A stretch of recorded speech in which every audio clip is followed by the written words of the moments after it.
माननीय सदस्य श्री अखिलेश यादव जी।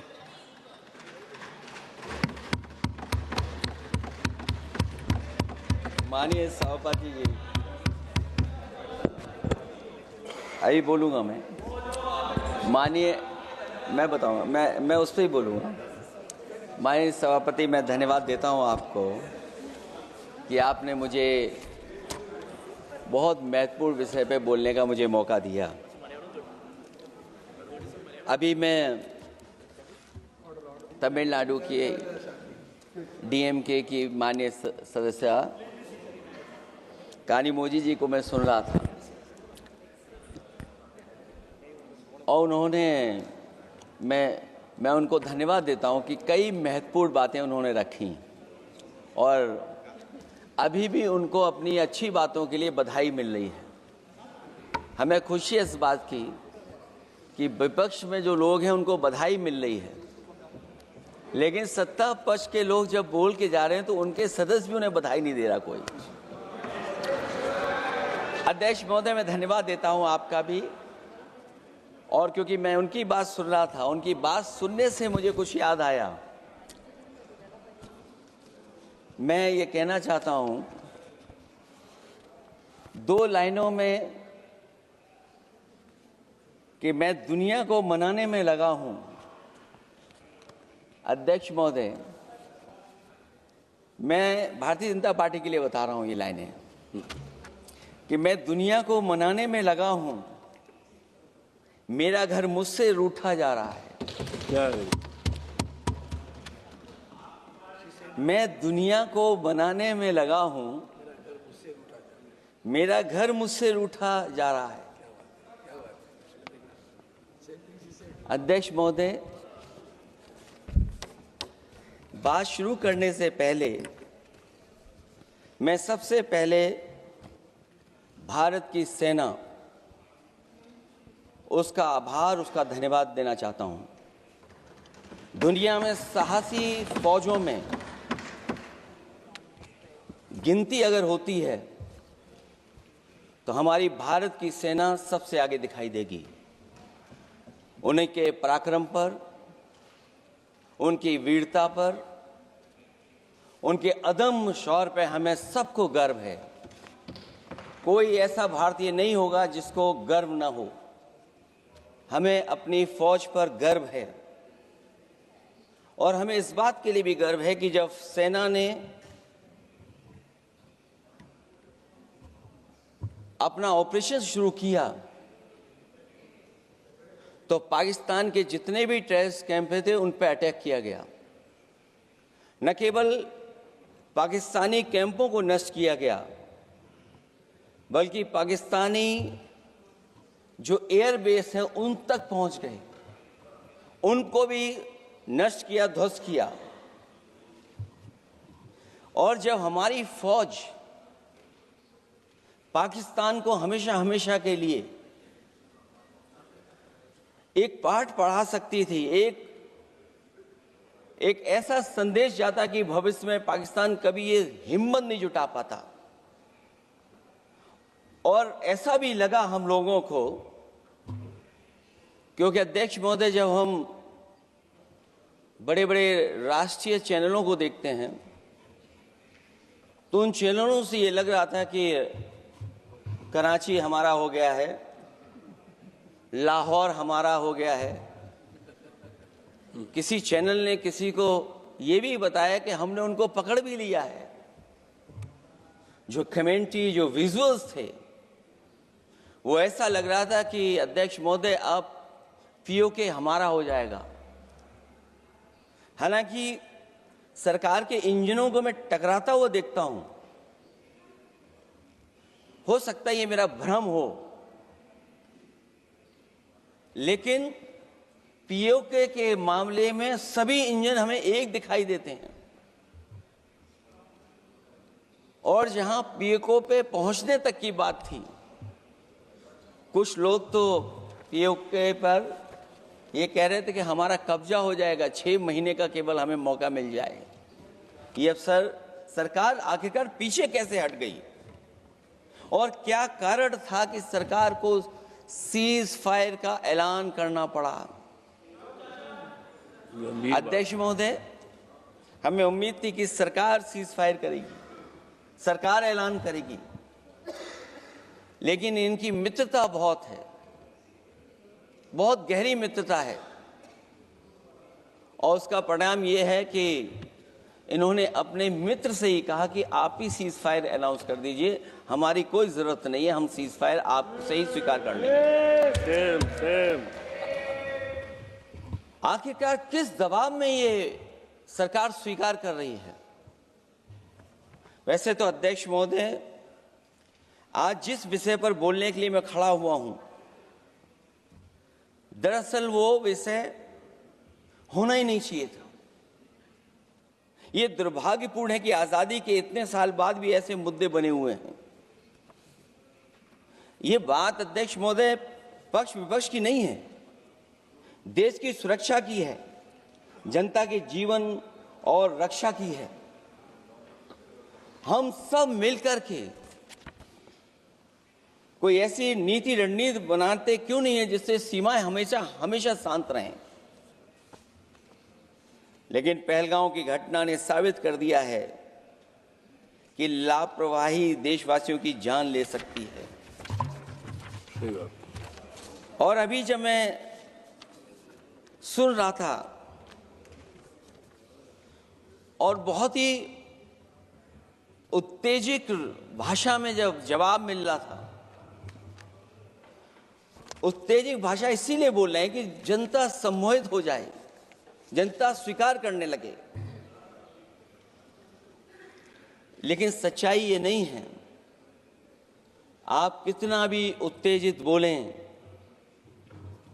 देश की जनता समझ रही है। ये सही है कि जनता के इमोशंस का लाभ आप उठा रहे हैं शासन करने के लिए। जनता का इमोशन का लाभ उठाती है सरकार।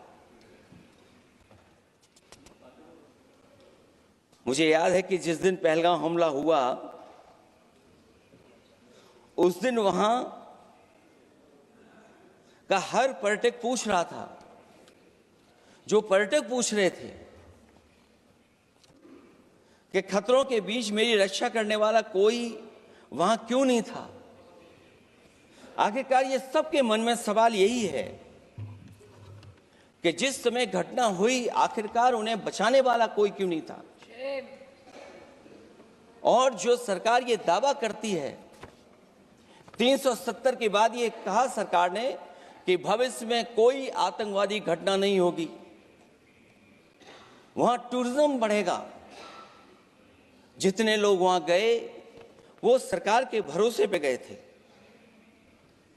वो सरकार के आश्वासन पे गए थे। और आखिरकार सिक्योरिटी लैब्स की जिम्मेदारी कौन लेगा? अध्यक्ष महोदय, सबसे बड़ा सवाल यही है कि सिक्योरिटी लैब्स का रिस्पॉन्सिबल कौन होगा, वो जिम्मेदारी कौन लेगा? और ये जो पहलगांव की घटना हमारे इंटेलिजेंस फेलियर की वजह से है। उन्हें मैदान को खुला छोड़ दिया। वो सरकार जानती होगी कि कितना समय लगा होगा फोर्सेस को आने में। आखिरकार वो जिम्मेदारी किसकी है? और फिर सरकार को यह जरूर बताना चाहिए कि सरकार क्या क्या कदम उठा रही है कि भविष्य में ऐसी घटना ना हो। क्योंकि पहलगांव से पहले पुलवामा भी हुई, और पुलवामा में भी यही बात रखी गई थी कि इंटेलिजेंस फेलियर है। उस समय भी किसकी जिम्मेदारी थी इंटेलिजेंस फेलियर की? किसी को नहीं पता। और अगर इंटेलिजेंस फेलियर पहले था तो पहलगांव में भी वही इंटेलिजेंस फेलियर हम लोगों को और पूरी देश की जनता जानती है आखिरकार जिम्मेदारी किसकी बनती है। जो लोग बड़ी बड़ी बातें कर करके चले गए, कम से कम देश के सामने एक सबसे महत्वपूर्ण सवाल, उसका जवाब सरकार की तरफ से आना चाहिए क्योंकि हमारी सीमा पर जो सुरक्षा है, जो रक्षा करने वाले हमारे सेना के लोग हैं, वो हमारी सीमाएं सुरक्षित रखते हैं। लेकिन हमारे भारत का क्षेत्रफल क्या है, और सरकार को कम से कम ये जानकारी देनी चाहिए सदन को, देश की जनता को, कि जिस समय सरकार में ये भारतीय जनता पार्टी आई है और आज जब हम सदन में चर्चा कर रहे हैं, तो हमारे भारत का क्षेत्रफल क्या है, कम से कम क्षेत्रफल पता होना चाहिए। क्योंकि जब हम सवाल पूछते हैं, और जो सवाल पर्यटक पूछ रहे थे कि कुछ ऐसे लोगों को सरकार की ओर से चारों तरफ से चाक चौबंद सुरक्षा घेरा क्यों दिया जाता है, वो जो बाद में ठग साबित होते हैं, जो हमारी रक्षा क्यों नहीं की गई।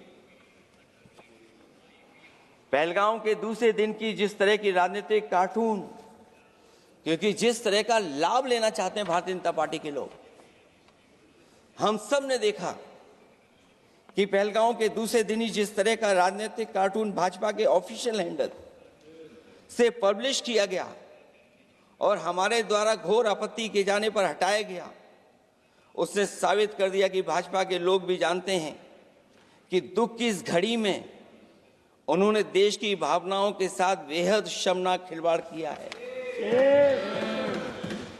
भाजपा बताए कि ऐसे संवेदनहीन लोगों के खिलाफ उन्होंने क्या कार्रवाई की है। ये अति गंभीर प्रश्न है कि जिन्होंने अपनों को खोया है, उन पर दबाव डालकर के बयान भले बदलवा दिए जाएं, लेकिन भाजपा याद रखें, बयान बदलवाने से सच नहीं बदल जाता है। पहलगांव के शहीद सैनिक की पत्नी द्वारा देश हित में शांति और सौहार्द की अपील करने पर उनसे जिस तरह का दुर्व्यवहार और उपशब्द कहे गए, उससे हर महिला और सच्चा देश प्रेमी बहुत दुखी है, आहत और शर्मिंदा हुआ है। ये सब जानते हैं कि किन लोगों की हरकत थी। इस संदर्भ में और परिप्रेक्ष्य में हमने महिला आयोग को पुरजोर अपील की थी कि वो नारी की गरिमा के विरुद्ध गलत बयानी करने वालों के खिलाफ केवल शाब्दिक औपचारिकताएं न निभाएं और बल्कि सही से कार्रवाई करें, लेकिन उस पर भी कुछ नहीं किया सरकार ने। पहलगाम की पीड़ित महिलाओं के बारे में कहे गए बयान के लिए निंदनीय शब्द से निंदनीय शब्द तक को आपत्ति होगी। नारी वंदन की जगह नारी का अपमान, निंदा और हर संभव शोषण और उत्पीड़न करना ही भाजपा का असली चेहरा है, जो बेहद शर्मनाक है। पहलगाम में हुए आतंकवादी हमले के जवाब में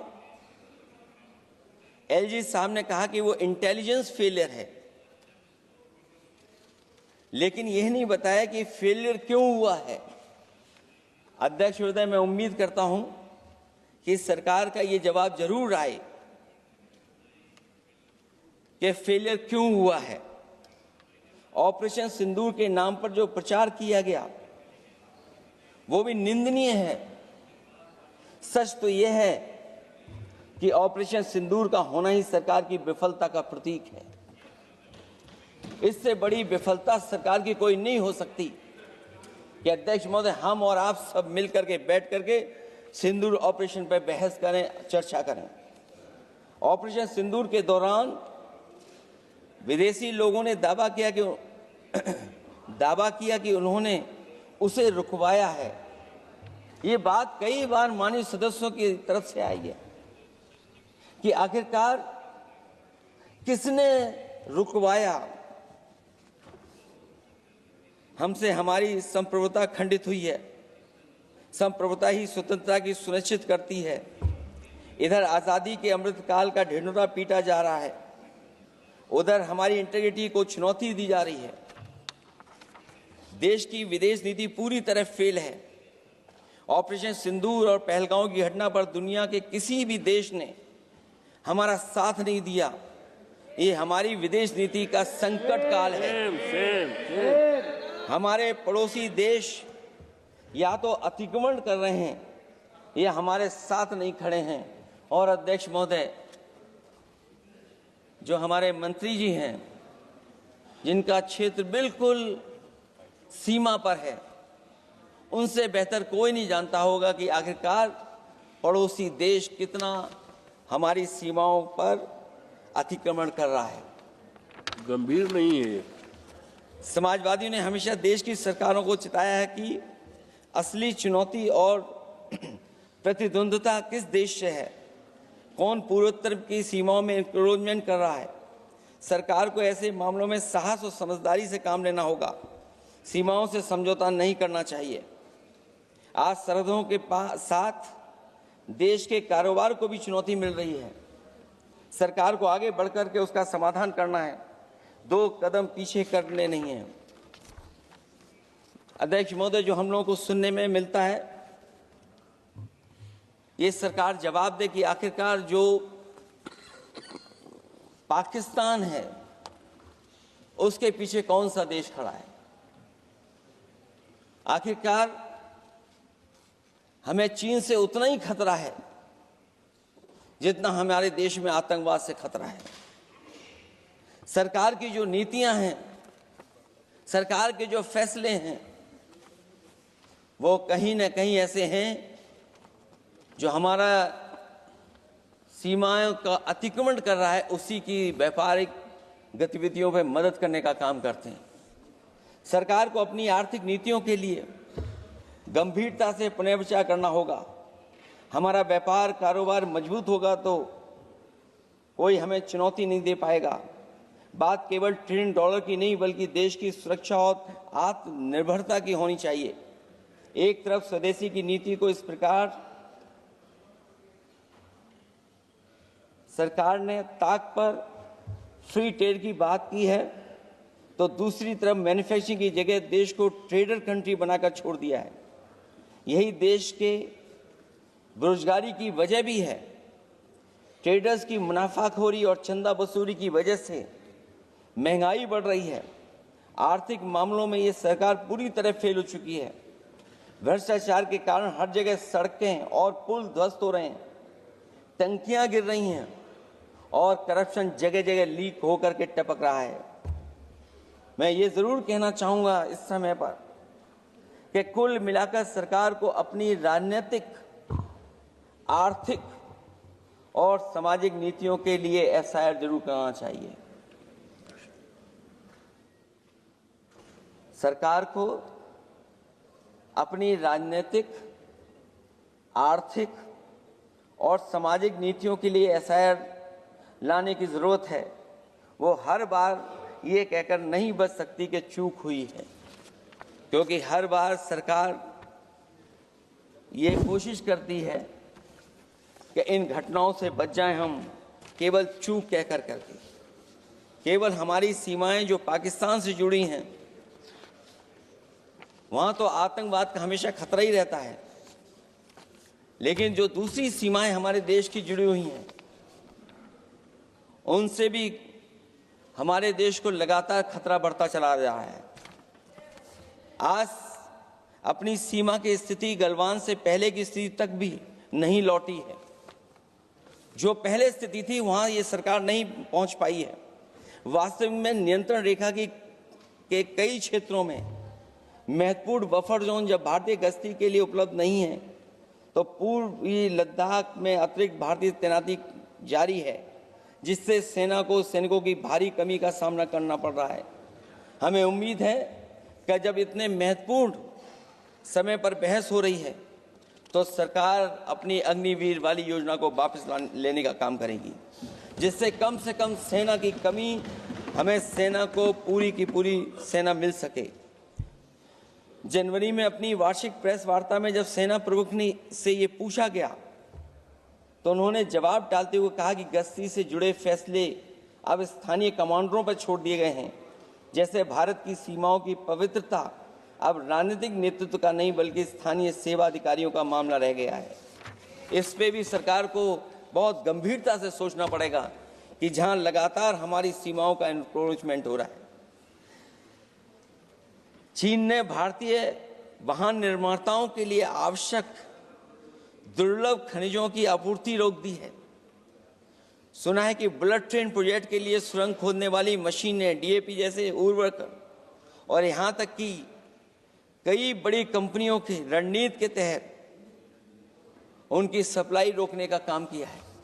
जहां हम एक तरफ आत्मनिर्भर का नारा दे रहे हैं, वहीं हम किस पर निर्भर होते चले जा रहे हैं, ये भी विचार करने का सवाल है। सुनने में आ रहा है कि कुछ महीनों के बाद सरकार बीजिंग में मंत्री अधिकारी सब मिलकर के कोई बहुत बड़ी मीटिंग होने जा रही है। कहीं ऐसा तो नहीं है जो कूटनीतिक भागदौड़ चल रही है, कहीं कोई हमारी कमजोरी तो नहीं उजागर कर रही है। इसलिए जहां हमें पाकिस्तान से खतरा है, उसकी सीमाओं से हमारा आतंकवाद आ रहा है, वहीं जो उसके पीछे खड़ा हुआ देश चीन, उससे भी हमें सावधान रहना पड़ेगा। और अध्यक्ष महोदय, हम सब समाजवादियों ने कई मौकों पर ये बात रखी और कही कि हमारा खतरा पाकिस्तान से नहीं है, हमारा खतरा है चीन से। न केवल वो हमारी जमीन छीन रहा है समय समय पर, बल्कि हमारे बाजार को भी छीनने का काम कर रहा है। इस सरकार को कहीं न कहीं आतंकवाद को और पाकिस्तान को लगाम लगाने के लिए 10 या 15 साल का ऐसा फैसला लेना चाहिए जिससे कि वहां से हमारा कारोबार कम होता चला जाए। और अगर हमारा देश महोदय कारोबार कम नहीं होगा तो हम अपने देश को आत्मनिर्भर भी नहीं बना पाएंगे। ये जो आत्मनिर्भर का नारा है, कहीं ऐसा तो नहीं है नारा कुछ व्यापारियों को लाभ पहुंचाने के लिए हो रहा हो? क्या व्यापार और राजनीति का संबंध ऐसा हो सकता है कि दोनों एक दूसरे का लाभ उठाएं?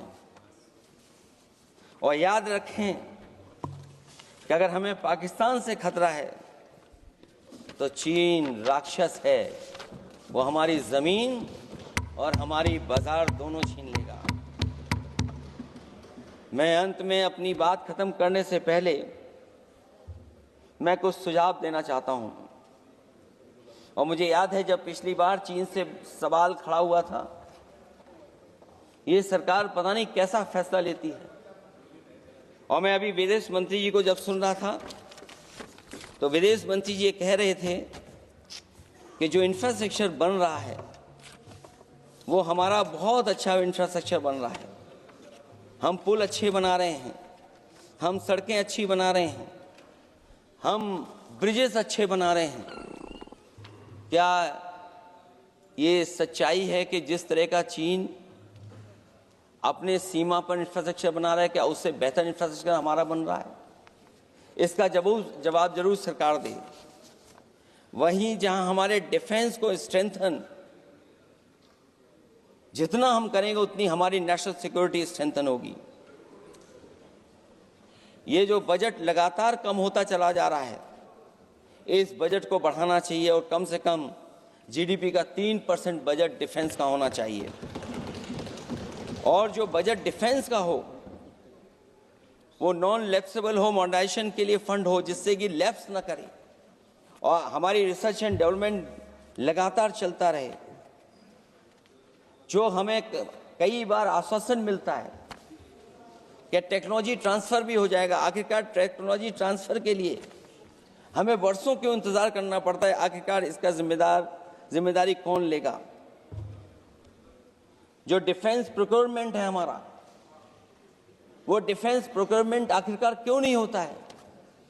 जहां सरकार समय समय पर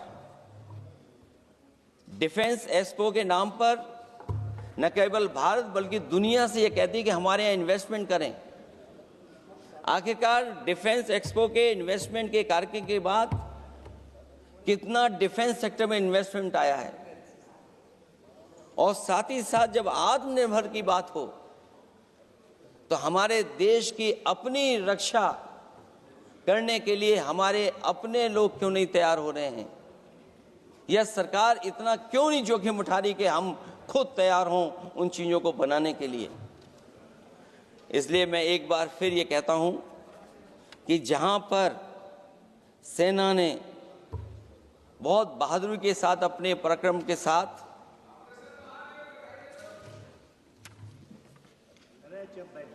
पराक्रम, वीरता और अदम्य शौर्य की जो उन्होंने परिचय दिया, उसके लिए फौज को मैं बधाई देता हूं। लेकिन अभी जब मैं सुन रहा था, ये जो अभी आतंकवादी मारे गए हैं, आतंकवादी मारे जाते हैं, हम सब पक्ष में हैं, लेकिन हर जगह राजनीतिक लाभ आखिरकार कौन उठा रहा है? क्योंकि मैं अपनी बात खत्म कर रहा था, अध्यक्ष महोदय ये पूछ रहे हैं कि आज महादेव ऑपरेशन पे मैं धन्यवाद क्यों नहीं दे रहा हूं। अध्यक्ष महोदय, जिस समय समर्थन की बात आई, पूरे देश के जितने भी राजनीतिक दल हैं वो आपके साथ थे। आखिरकार इनकाउंटर कल ही क्यों हुआ?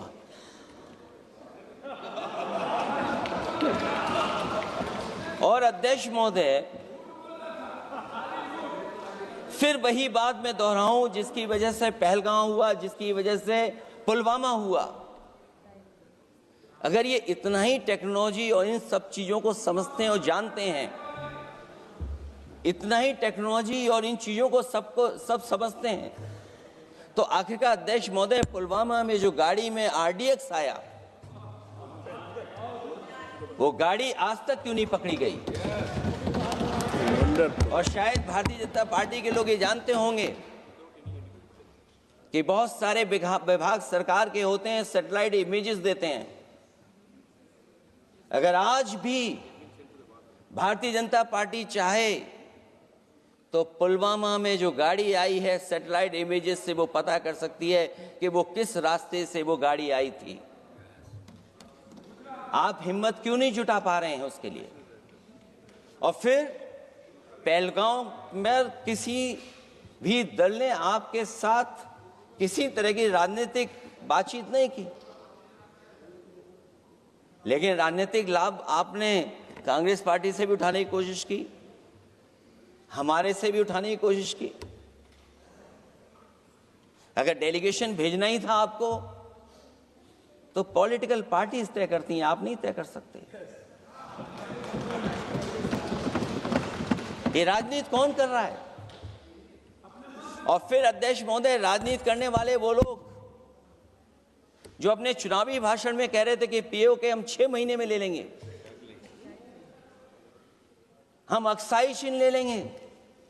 इसीलिए मैंने सवाल पूछा अध्यक्ष महोदय सरकार से कि जिस समय सरकार में भारतीय जनता पार्टी आई, उस समय भारत का क्षेत्रफल क्या था और भारत का क्षेत्रफल आज क्या है? क्या 5 फिंगर्स, पेंगोंग लेक, गलवान घाटी, रजांगला, उसका जवाब किसके पास है? सरकार के पास है क्या कि नहीं है? और मैं आज अध्यक्ष महोदय कहता हूं, हम वॉर के खिलाफ हैं, हम वॉर नहीं चाहते हैं, लेकिन सीमा पर शांति रहे, हमारा कोई इंक्रोचमेंट नहीं करे। झगड़ा मैं आज भी कहता हूं, ये लड़ाई आपको, जो लड़ाई हुई है वो पाकिस्तान से आप नहीं लड़े हैं। अध्यक्ष महोदय, आप कितना भी छिपना चाहोगे, छिपाना चाहोगे, कोई भी स्वीकार नहीं करेगा। ये जो लड़ाई लड़ी गई है, ये आपको चीन से लड़नी पड़ी थी। और जो समय आप बताते हैं कि इस समय से इस समय तक हमारी एयरफोर्स और हमारे लोगों ने हमला किया, टेररिस्ट लोगों के तमाम सेंटर्स को खत्म किया है, तो हमारे मन में भी एक इच्छा आती है कि हमारे सबसे बेहतरीन एयरक्राफ्ट जो नींबू और मिर्च लगा करके जिनकी पूजा की गई थी, वो कितने उड़े थे? हम और सवाल नहीं पूछना चाहते हैं हम आपसे। मैं केवल इतना पूछना चाहता हूं कि जिन एयरक्राफ्टों को नींबू और मिर्च लगा करके पूजा की गई थी, वो एयरक्राफ्ट कितने उड़े थे? हमें अपनी पूरी एयरफोर्स पे गर्व है। इतने बेहतरीन पायलट किसी के पास नहीं है जितने बेहतरीन पायलट हमारे पास हैं। और हम समाजवादी वो लोग हैं जिन्होंने ऐसा इंफ्रास्ट्रक्चर सड़कों का बनाया था कि अगर कभी इमरजेंसी हो तो आपका एयरक्राफ्ट वहां पर उतर जाएगा। और देश में पहली बार सुकोई, मिराज और हरकुलस अगर किसी ने सड़क पर उतारे थे तो वो समाजवादी पार्टी और हम लोगों ने सड़क पर उतारने का काम किया था। सही बात। और दूसरा, अध्यक्ष महोदय, मैं और जानकारी देना चाहता हूं। आपके देश के प्रधानमंत्री जी हमारे देश के नहीं, हमारे भी प्रधानमंत्री हैं, हमारे हैं बात खत्म हो रहा है। अध्यक्ष महोदय, मैं फिर बोलता हूं। अध्यक्ष महोदय, मैं तो आपको बहुत अच्छा मान रहा था कि आप ही मुझे बुलवा के गए थे। मैं फिर बोलता हूं, देखिए प्रधानमंत्री जी की लाइनें हैं ये वाली। मैं दुनिया को मनाने में लगा हूं, मेरा घर मुझसे रूठा जा रहा है। आखिरकार कौन रूठा हुआ है? इस देश में जो हमने देखा इतने दिनों में, प्रधानमंत्री जी डिफेंस मिनिस्टर का भी रोल प्ले कर रहे थे। इसलिए जिस सड़क पर हमारे देश के प्रधानमंत्री जी हरकुलस विमान से उतरे थे, वो हाईवे किसी ने डिजाइन किया था तो समाजवादी लोगों ने डिजाइन किया था। यूपी में तो डिजाइन हो गया एक और, लेकिन देश में क्यों नहीं ऐसी सड़कें बन रही जहां पर इमरजेंसी के समय पर एयरफोर्स इसको इस्तेमाल कर सके?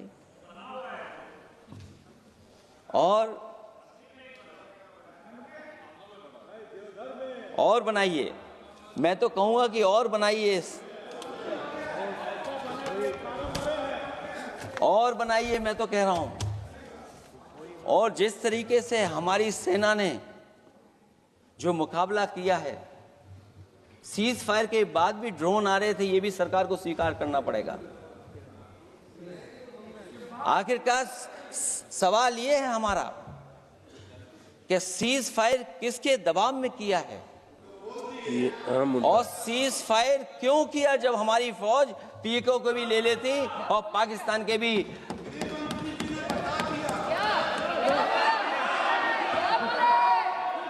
अध्यक्ष महोदय, सीज फायर आपके मंत्री जी ने नहीं किया, सीज फायर आपके मंत्री जी की तरफ से नहीं आया, क्योंकि हमारे मंत्री जी वो सोशल मीडिया को देखते नहीं हैं। सबसे पहले सोशल मीडिया पे बात आई थी, आपको 1 घंटे बाद किसी ने पढ़ के बताया होगा। इसलिए अध्यक्ष महोदय, मैं केवल इतना कहना चाहता हूं अपनी बात खत्म करते हुए, आखिरकार इंटेलिजेंस फेलियर की जिम्मेदारी किसकी है? हमारे भारत का क्षेत्रफल कितना 2014 में था और आज क्षेत्रफल क्या है? और लगातार इनकी सरकार में आतंकवादी घटनाएं क्यों हो रही हैं? और हमारे देश को खतरा पाकिस्तान से तो है ही है, लेकिन उससे ज्यादा खतरा हमारा चीन से है। आखिरकार चीन से मुकाबले के लिए आपकी तैयारी क्या है? मुझे उम्मीद है कि जब सिंदूर ऑपरेशन पर सरकार की तरफ से जवाब आए तो इन सवालों का जवाब आए। बहुत बहुत धन्यवाद आपका। धन्यवाद। छोटा सा क्लैरिफिकेशन, अखिलेश जी ने बोला, मैं उसका भाषण पे नहीं जा रहा हूँ। एक करेक्शन करना बहुत ज़रूरी है, नहीं तो वो रिकॉर्ड में चले जाएंगे फिर बाद में सही नहीं होगा। इन्होंने अपना बात रखते समय कहा कि जिस प्रदेश से मैं आता हूं वहां कितने अंदर चीन घुस करके कब्जा करके बैठे हैं। तो मैं रिकॉर्ड बहुत साफ करना चाहता हूं। 1962 में जब चीन आक्रमण हुआ 10 अक्टूबर को, मेरे गांव से होते हुए 1 महीने 10 दिन असम के मिसामारी तक पहुंचे चीन के आर्मी। फिर वहां 21 नवंबर को सीज फायर करके वो पूरे के पूरे वापस विड्रॉ करके चले गए। जो जगह चीन ऑक्युपाई करके रखा है असाफिला साइट में लोंजू, वो 1959 में जब हमारा वहाँ असम राइफल का कैंप था 1959 में कैप्चर किया, और उसके अतिरिक्त थोड़ा सा और एक्स्ट्रा जो लिया वो 1962 में कंप्लीट विड्रॉल नहीं। उसके बाद 1962 के बाद वहां मैकमोहन लाइन जमीनी पे रेखा नहीं, इसको LAC कहा जाता है, line of actual control. 1 inch, कई सरकार आए हैं 1962 के बाद अरुणाचल प्रदेश में 1 इंच चाइना ने एक्स्ट्रा ना अंदर घुसा है ना जमीन लिया है। ये रिकॉर्ड क्लियर होना चाहिए। ओके।